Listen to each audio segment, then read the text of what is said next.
As such রাষ্ট্রটাকে তুমি খুঁজবে কোথায়? আমরা প্রথাগতভাবে রাষ্ট্র কোথায় খুঁজি?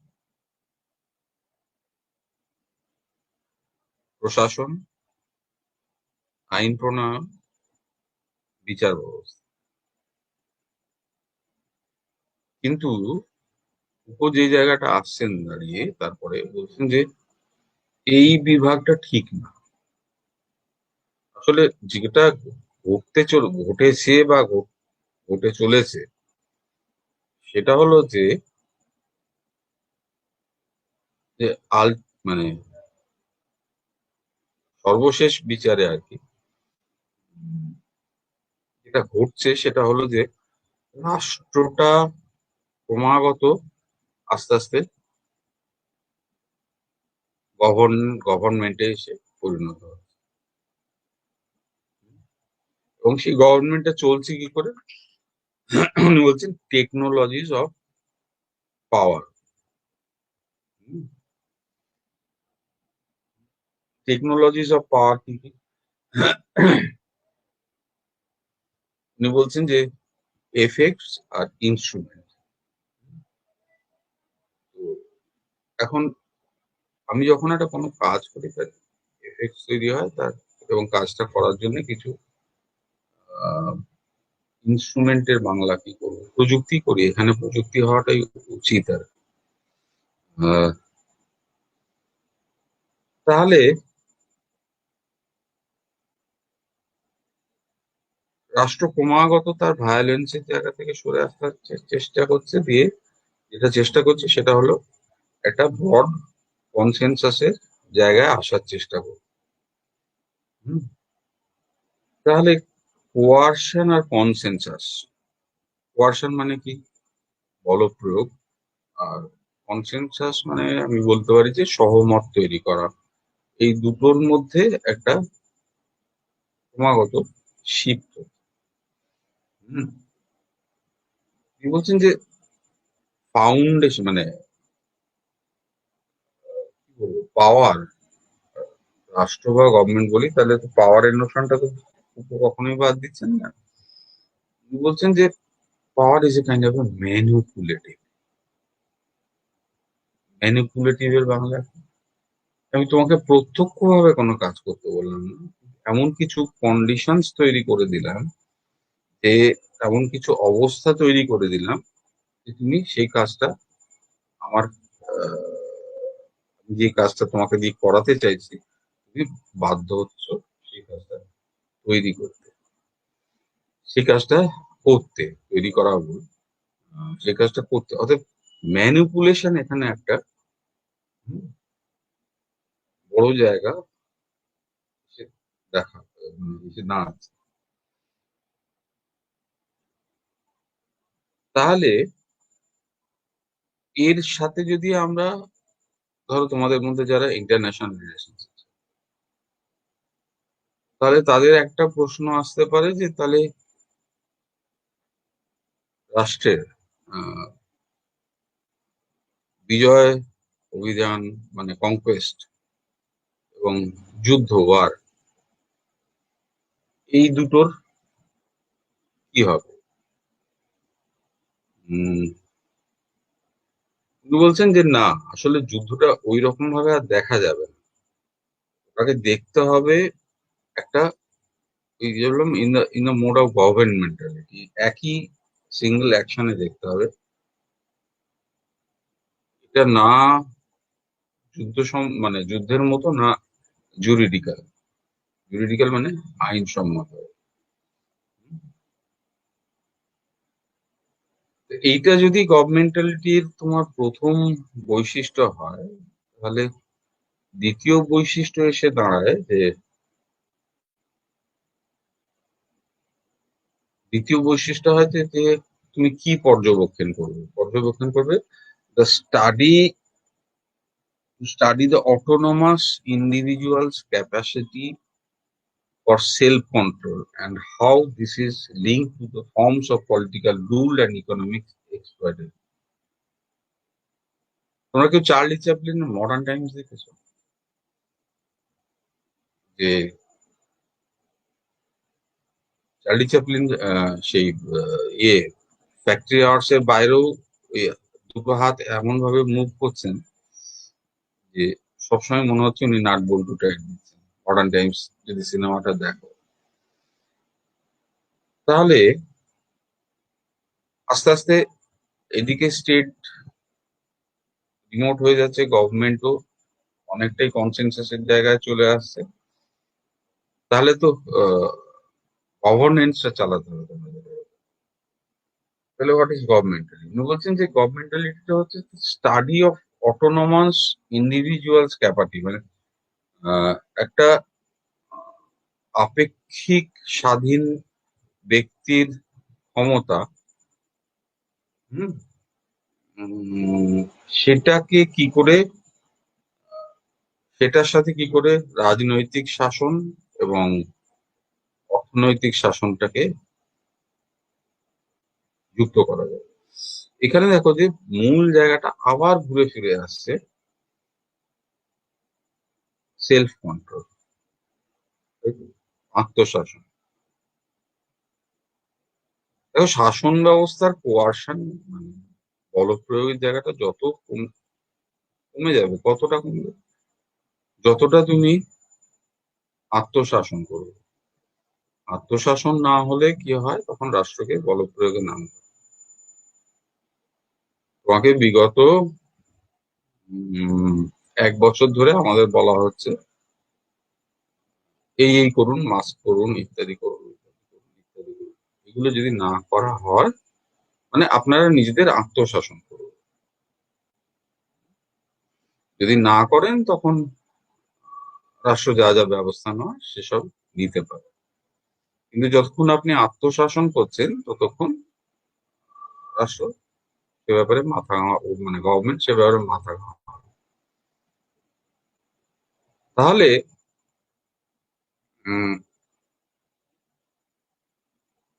এখানে একটা জিনিস সেখানে ঘটছে যে আমি যখনই খুব বেশি জোর দিচ্ছি আত্মশাসনের ওপরে, তখন যেটা এসে দাঁড়াচ্ছে যে জিনিওলজি অফ পাওয়ারটাও, পাওয়ার তো চিরকাল এক ছিল কি? ছিল না। এখনো কি পাওয়ার চিরকাল এক থাকে? থাকে না। পাওয়ারের একটা জিনিওলজিক্যাল শিফট ঘটে। সেই শিফটটাকেও যদি না বোঝা যায়, তাহলে genealogy of power and theory of subject, এই দুটো যদি না আমরা একসাথে যোগ যোগ করতে পারি, তাহলে প্রবলেমেটিক অফ পাওয়ারটাকেও বোঝা যাবে। তো এইসব বলতে বলতে ফুকো যেখানে এসে দাঁড়াচ্ছেন যে অ্যাকচুয়ালি গভর্নমেন্টালিটির লক্ষ্য কি। যখন উনি ডিসিপ্লিন অ্যান্ড পার্লিংস লিখছেন বা ফ্রান্সের ট্রানজিশন পিরিয়ড লিখছেন, উনি একটা কথা বলেছিলেন, সেটা হলো যে কি করে কৃষকদের সৈন্যে রূপান্তরিত করা যায়, সমস্যাটা বোঝার চেষ্টা করা যায়। একটা কৃষক আর একটা সৈন্যর মধ্যে তার আহ, আচার আচরণ চাল চলন বিস্তর পার্থক্য। কেন পার্থক্য? সৈন্যবাহিনী বলতে আমরা যা বুঝি, কৃষক জীবন বলতে তা বোঝায়। তাহলে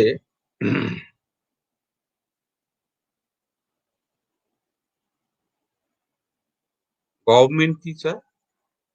উনি বলছেন ডসাইল বডিজ। ডসাইল বডিজ মানে একতাল কাদার মতো, যেটাকে গভর্নমেন্ট আস্তে আস্তে তার নিজের মতো হিসেবে করে নিতে পারে। আবার আমি রিপিট করি, দেখো বারবার কথাটা আসছে গভর্নমেন্ট, গভর্নমেন্টালি। উনি কিন্তু ক্রমাগত স্টেট বা রাষ্ট্র থেকে ক্রমাগত দূরে সরছেন। উনি বলছেন যে স্টেটটা এখন মূলত বোঝা যাবে কি দিয়ে, গভর্নমেন্ট অ্যান্ড গভর্নমেন্টাল দিয়ে বলছেন যে সেটা আবার কিভাবে বুঝবো? টেকনোলজিস অফ পাওয়ার, এই যে বললাম না, ডসাইল বডিজ, যেটা থেকে পরে আর একটা কনসেপ্ট ডেভেলপ করেছিল, বায়োপলিটিক্স। যেটা আরো বেশি পাবে তোমরা যদি হিস্ট্রি অফ সেক্সুয়ালিটি পড়ো, সেখানে দেখবে যে বায়োপলিটিক্সটা কতটাই আর কি। তাহলে কি হবে যে উনি বলছেন যে এই ডসাইল বডিটা কি করতে পারে, হুম, এদের সেলফ টেকনোলজি অফ ডমিনেশন থাকতে হবে, নিজেরাই নিজেদের ডমিনেশনের উপযুক্ত করে তুলবে। উনি, আমি ওনাকে একটু কোট করেই বলি, the contact point where the individuals are driven by others is tied to the way they conduct themselves is what we can call, I think, government. To repeat, the contact point where the individuals are driven by others is tied to the way they conduct themselves is what we can call, I think, government. Government governing people is not a way to force people to do what the governor wants. It is always a versatile equilibrium. Versatile equilibrium কথাটা এখানে খুব গুরুত্বপূর্ণ। Versatile মানে আমরা কি বলি, বহুমুখী। Equilibrium মানে ভরকেন্দ্র।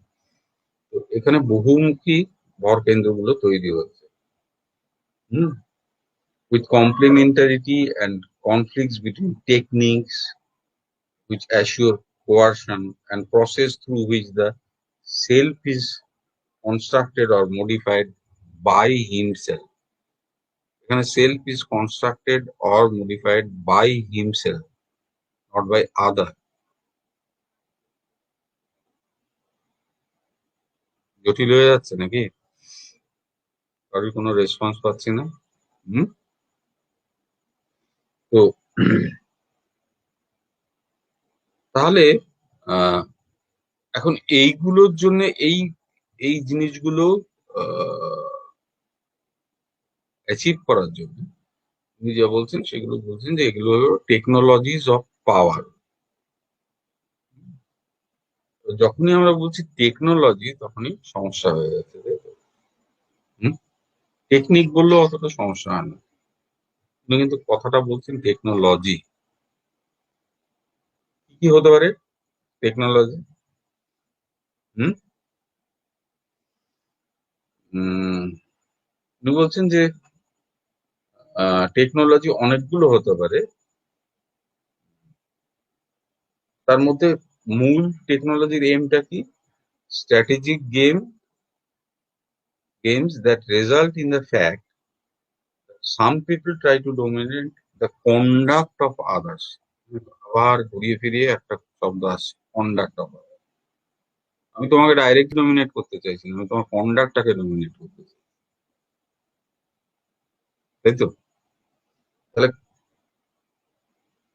এই কন্ডাক্টটা যখনই ডমিনেট করতে চাইছি, তখন বলছে এই যে যে ডমিনেট করছে আর যে ডমিনেটেড হচ্ছে, সেখানে the games of power and the states of domination,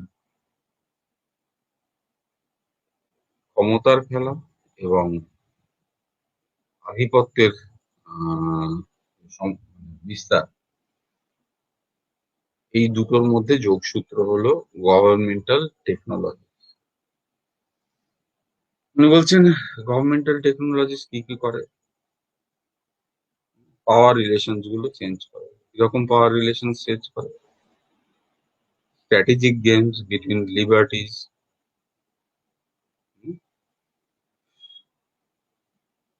স্বাধীনতার সাথে আধিপত্যের সম্পর্ক, ইত্যাদি ইত্যাদি, এগুলো সব। তাহলে উনি মোটামুটি দাঁড়াচ্ছে যে পাওয়ারটা হলো, এবার গভর্নমেন্ট থেকে উনি আবার পাওয়ারে ব্যাক করছেন, দিয়ে বলছেন পাওয়ারটা হলো একটা স্ট্র্যাটেজিক গেম, একটা কৌশল, যে কৌশলটার মারফত কি হয় যে আমি তোমাকে কোয়ার্শন এলিমেন্ট অনেক কমালাম, কিন্তু আত্মশাসন করে ইয়ে করবে। তো এখন ধরো যদি যে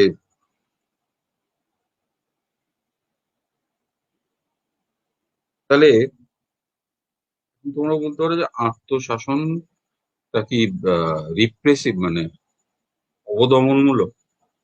একদমই না। উনি বলছেন না, একদমই না।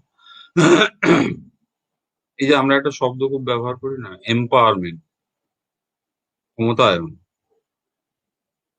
ক্ষমতায়নটাও উনি বলছেন যে একরকম টেকনোলজি অফ পাওয়ার হতে পারে।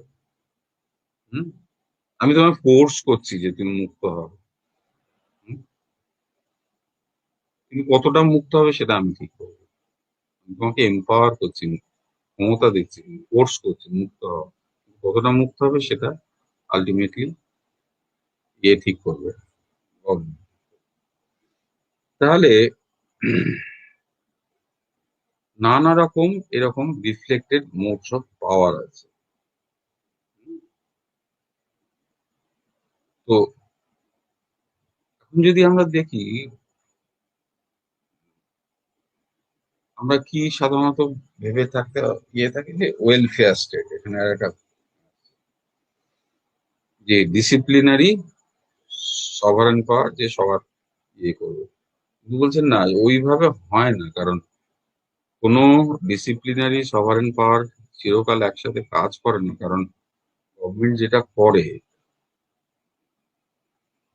গভর্নমেন্টালিটি, সেটা হলো যে গভর্নমেন্ট বিভিন্ন সময় বিভিন্ন টেকনোলজি ব্যবহার করে। হুম, একই সাথে সেটা স্টেবল হতে পারে, সেটা হায়ারার্কিক্যাল হতে পারে। হুম, সেটা ফিক্সড মানে স্থির হতে পারে, আবার সেটা মুভেবল মানে সচল হতে পারে। তো আমরা ডোমিনেশন বলতে যা বুঝি, উনি সেটাকে করলেন কি, যে ডোমিনেশনটা কি, একটা অ্যাসিমেট্রিক্যাল রিলেশনশিপ। হুম, সেখানে কি হলো, অ্যাসিমেট্রিক্যাল বাংলা কি করবো, অসামঞ্জস্যপূর্ণ একটা সম্পর্ক। হুম, সেখানে কি হচ্ছে যে এই ম্যানুওভার করা, যেটা আগে বলেছিলাম ম্যানুওভার করা, সেখানে সাবজেক্টের ম্যানুওভার করার ক্ষমতা কমে যাচ্ছে, কিন্তু গভর্নমেন্টের ম্যানুওভার করার ক্ষমতা ক্রমাগত বৃদ্ধি পাচ্ছে। হুম, তো তাহলে আমি রাফলি কোনগুলোকে বলবো টেকনোলজিস অফ গভর্নমেন্টালিটি? যদি বলি, প্রথমে যদি বলি সিস্টেমাইজেশন। সিস্টেমাইজেশন মানে কি, একটা সবকিছুকে একটা পদ্ধতির মধ্যে নিয়ে আসা, তাই তো। স্টেবিলাইজেশন, এটা সবসময় চেষ্টা করে যে একটা আহ, স্থায়িত্ব থাকা, ভরকেন্দ্রগুলোর স্থায়িত্ব রাখা। রেগুলেশন, বিধিনিষেধ, তাই তো।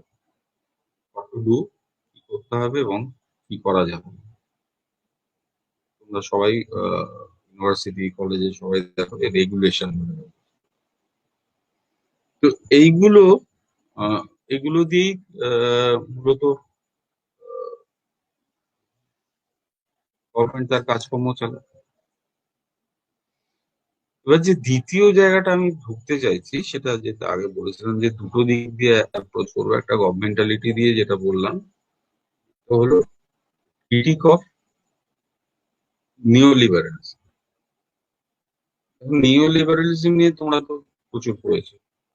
হুম, তো ফুকো পড়তে গেলে বা ফুকোলিয়ান থটের একটা ফ্র্যাগমেন্টস অফ ফুকো, এর একটা মজা আছে। মজাটা হলো যে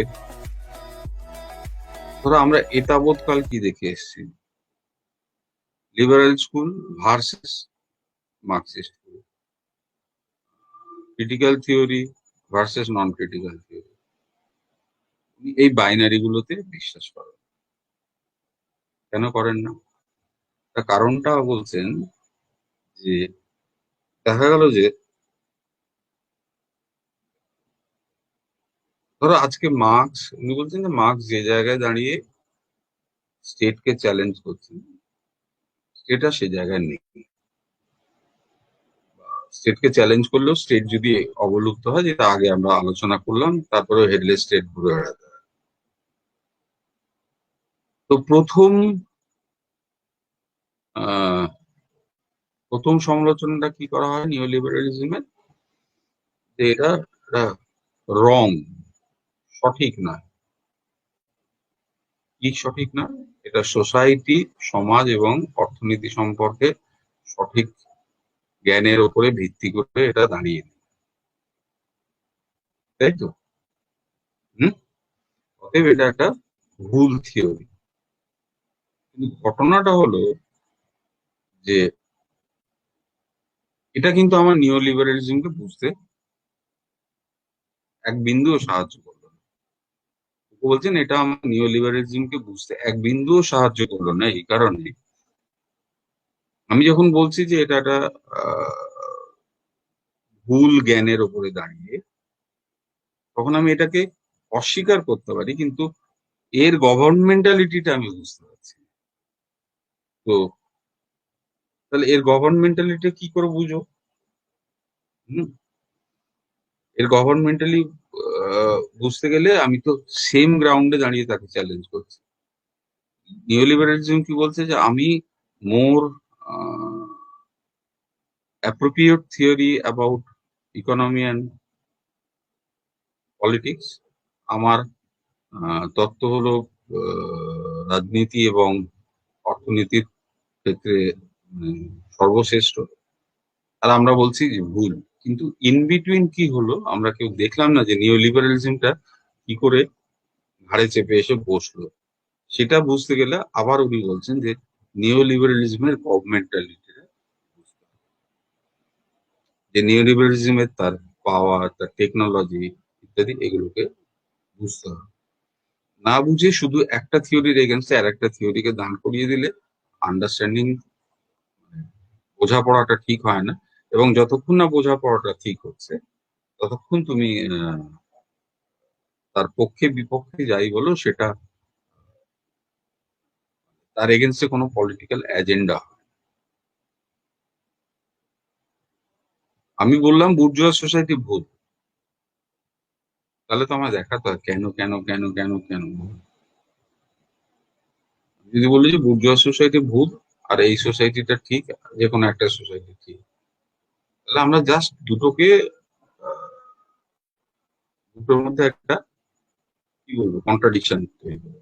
কিন্তু তার অপারেশনটা কি আমরা বুঝতে পারলাম? তার কার্যপদ্ধতি কি আমরা বুঝতে পারলাম? পারলাম না। সেখানে ফুকো বলছেন যে এটা বুঝতে গেলে তাহলে নিও লিবারালিজমের গভর্নমেন্টালিটিটা বুঝতে হবে। হুম। দ্বিতীয়, নিও লিবারালিজমের দ্বিতীয় ক্রিটিকটা কি,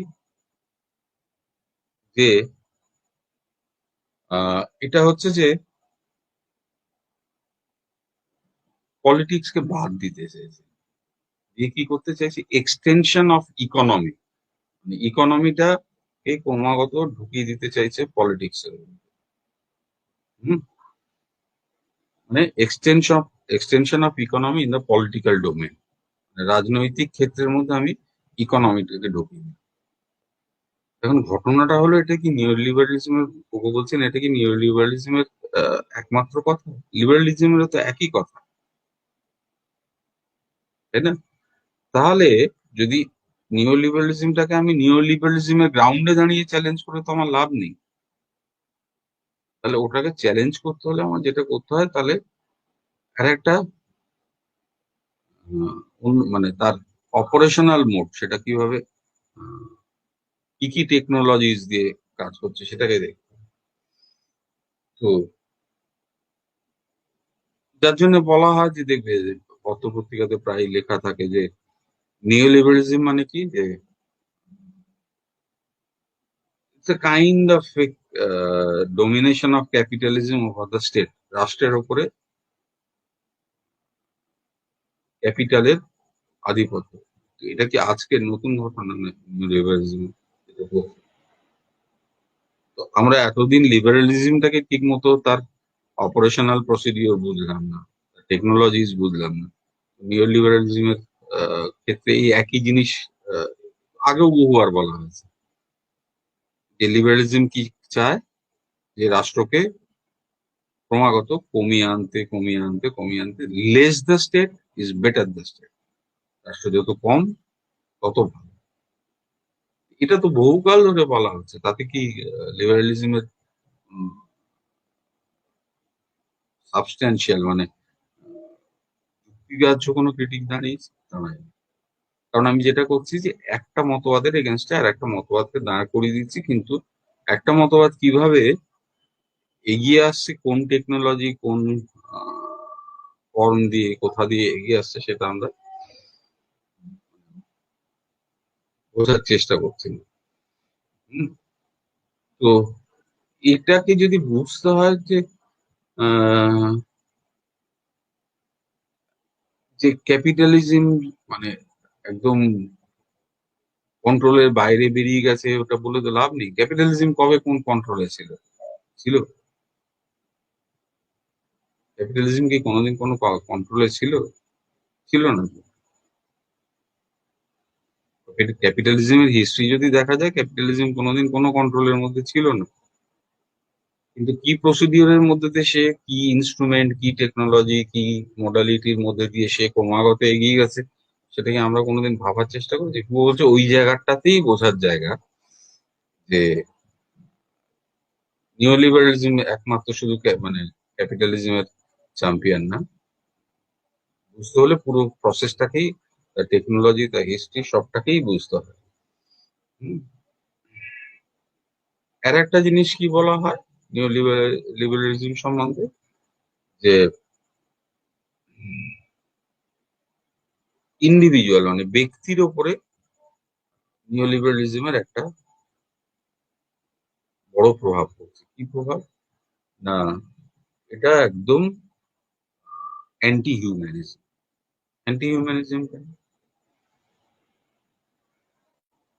যে এটা তো profit oriented, less state, less government, profit oriented. Profit বা মুনাফা, তার সাথে সবসময় এক্সপ্লয়টেশন জিনিসটা থাকে। আমি আগেই বলেছি তোমাকে যে ফুকোর সাথে মার্ক্সের একটা বোধহয় অলিখিত ডায়ালগ চলে আর কি। হুম। তো আরে বাবা, এটা কি নিও লিবারালিজম প্রথম বলছে লেস স্টেট? লিবারালিজম কি বলতো যে হাই স্টেট, যে রাষ্ট্র আরো ক্ষমতা সম্পন্ন? কখনোই বলতো না। তাহলে তার আমরা মোড অফ অপারেশন মানে তার কার্যপদ্ধতি, তার টেকনোলজি অফ অপারেশন, তার আহ, কি কি প্রযুক্তি ব্যবহার করে সে কাজ করে, ওরা তো কোনোদিন তার মানে বিশ্লেষণ করার চেষ্টা করি। অতএব একটাকে আর একটার ঘাড়ে চাপিয়ে দিয়ে তো লাভ নেই। একটা আমি দুটোকে মুখোমুখি দাঁড়িয়ে দিয়ে হাতাহাতি করিয়ে দিতে পারি, কিন্তু তাতে আমার বোঝাবুঝি তো কোনো ব্যাপারে এলো না। পাশে দাঁড়িয়ে আমি হাসতে পারি, কিন্তু তাতে আমার বোঝা তো হলো না যে ব্যাপারটা কেন, দুজনের মধ্যে কেন গন্ডগোল। বলছেন যে আমরা সাধারণত ওই সাইডে দাঁড়িয়ে হাততালি দিই না, ভেতরে গিয়ে বোঝার না চেষ্টা করে। তাহলে এখন দেখো, নিও লিবারাল গভর্নমেন্ট, তার যেমন মানে অ্যাসপিরেশন আছে, আকাঙ্ক্ষা আছে, তার শর্টকামিংস আছে। হুম। তাহলে নিও লিবারালিজমের একটা বড় ক্রিটিক কোথা থেকে হতে পারে? বড় ক্রিটিক হতে পারে যে আহ, যে নিও লিবারালিজমের যে প্রেমিস গুলো রয়েছে, সেই প্রেমাইসেস গুলো বা যেগুলো ধরে সে এগোয় সেগুলোর সেগুলো কি মানে সেগুলোর কার্যপদ্ধতি, সেগুলো কিভাবে কাজ করে সেগুলো না বুঝলে আমাদের পক্ষে সেটাকে বোঝাটা ঠিক না। যদি একদম বিশুদ্ধ তত্ত্বগত দিক দিয়ে দেখা হয় তাহলে নিও লিবারালিজম আর লিবারালিজমের মধ্যে খুব বিরাট কিছু পার্থক্য আছে। এটা তো একটা continuous process. Liberalism less state, এটা তো আমরা গ্র্যাজুয়েশনেও পড়ে এসেছি। নিও লিবারালিজম বলছে আরো লেস স্টেট, তার সাথে কি যোগ হয়েছে? গ্লোবালাইজেশন ইত্যাদি ইত্যাদি। কিন্তু নিও লিবারালিজমের রেশনালিটি যদি চ্যালেঞ্জ করতে হয় তাহলে দেখতে হবে সে কোন জায়গায় তার অপারেটিভনেসটা কি। যে নিও লিবারালিজমকে বুঝতে হলে তাহলে বুঝতে হবে যে কি ধরনের রেশনালিটি। রেশনালিটি নিয়ে আমি একদম প্রথম দিকে বলেছিলাম হোয়াই অ্যান্ড হাউ। কি ধরনের রেশনালিটি, মানে কি ধরনের যুক্তিতর্ক নিয়ে নব্য উদারনীতিবাদ এগিয়ে যাচ্ছে। হুম। তো এখন আমরা একটা আমাদের হেগেলিয়ান, দেখো ওয়েস্টার্ন ফিলোসফির একটা বড় সমস্যা হলো, আমি হয়তো জানি না কতটা ঠিক বলছি, উম, যখনই আমরা রিজন কথাটা বলি তখনই যেটা হয় কি আমরা রিজনটাকে হেগেলিয়ান রিজন, যে রিজন হলো একদম শুদ্ধ সত্য, তার কোনো বিচ্যুতি হয় না, সে শুদ্ধ সত্য আত্মা, এরকম গোছের একটা নিয়ে। কিন্তু অ্যাকচুয়ালি তো রিজন একটা হিস্টোরিক্যাল প্র্যাকটিস, ঐতিহাসিক অনুশীলনের মধ্যে দিয়ে রিজন গুলোও কিন্তু বদলাতে বদলাতে থাকে।